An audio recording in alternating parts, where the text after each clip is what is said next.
your thoughts on David Sammartino throwing the match to Ron Shaw. I've heard Ron talking about it. It doesn't look like a shoot to me. It looks like David threw the match where Ron Yeah. tries to make it sound like it was a shoot, but I watched it.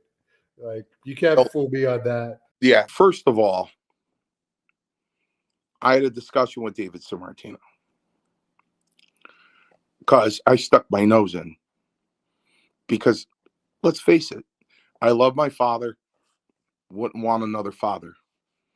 I had a great father. I miss him dearly. He's the best father. But I was still jealous. I was still jealous. So I started the conversation with David with, this is one separate conversation. I said, when I was a mark, and I joked with him, I go, I still am a mark, right? I opened up a wrestling magazine and it said, introducing Bruno Sammartino Jr. Why didn't you run with that? Are you out of your mind? Why didn't you run with that? I would have. No. I wanted my real name. Why? He didn't teach me anything. All he did was beat the hell out of me my whole life. And when I had this over an hour conversation with Bruno, I had told him this. And I looked out, and Bruno looked at me and he said, got kicked out of every school he went to. Every school he went to. What was I supposed to do, Mario? At some point, what are you supposed to do? So I whacked him out. Yeah. Got kicked out of every school he went to. Oh, okay. Italian father. Italian. I'm Italian. It's not a work. Mancini's my mother's maiden name. That's why I took it. Before she married my father, she was Gloria Mancini. Mancini's a real family name. So he said he didn't teach me anything. Larry Zbyszko taught me how to work. Now, my father never showed me a hammerlock. Zbyszko taught me how to work. I'm like, okay. That was a separate conversation. For some reason, and I have such a good memory, I wish I could remember, but I can't. For some reason, Les Thornton picked me up at my front door in Milford. Now, what the setup was, why they picked me up there, how that came about, I can't remember. So I'm at my front door because I don't want to make them wait. So I'm at my front door waiting for them to pull up. And Les pulls up and David's in the back. I get in the car. David's in the back seat.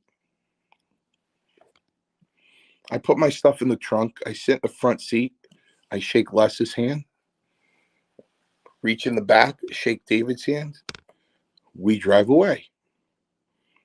Les gets up on the highway. He's driving. And he's giving me a side eye. I'm like, what's up, David? Nothing. Seem upset. Yeah.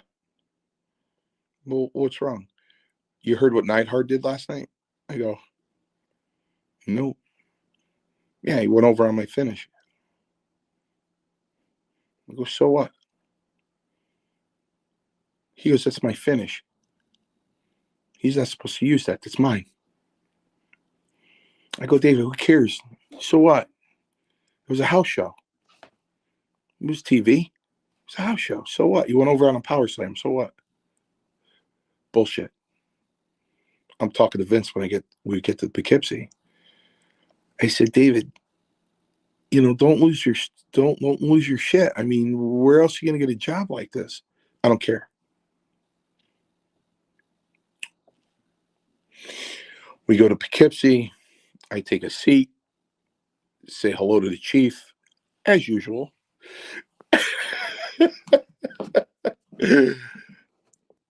And Vince is there in his canary yellow jacket. And I see David's hands are flailing around. And Vince is talking back and forth with him. And his hands are flailing around. And it doesn't look like anything's getting done, to be honest with you. So David gets done talking, and he picks up his bag and walks by a bunch of guys and starts saying goodbye. And he walks up to Les and I and says, "Take care, guys." And I never saw his face again. Ever.